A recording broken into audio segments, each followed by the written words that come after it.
Hello traders, I'm Daryl Richburg, Senior National Trainer for PremiereTrade and PremiereTrade AI. Cross pairs.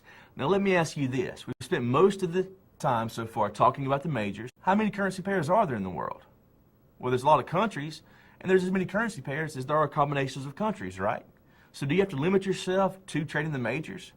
No, of course not. If you come in, you sit down during a session, and there's just not anything happening in the majors for you, you can expand out and take a look at some of these other currency pairs. I have a list of a few of them here. We've got the euro versus the yen, the euro versus the pound, euro versus franc, Aussie versus the yen.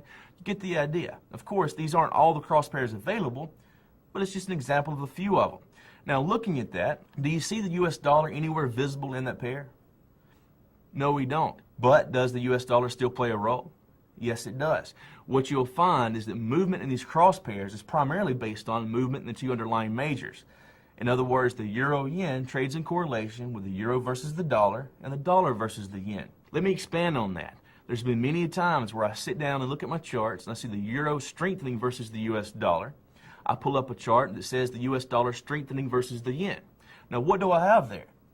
Well, I've got a difference in dollar direction. I have a case where the dollar is weaker than the euro. However, it's still stronger than the yen.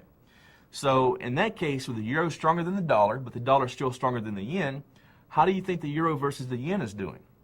Very well, you're right.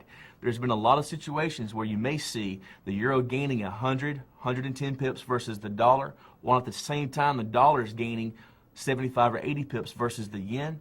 If you pull up the euro versus the yen at the same time, you'll see it moving up 140, 150 pips in some cases. I'm Daryl Richburg, and on behalf of James Dix and PremiereTrade, I want to wish you all happy trading.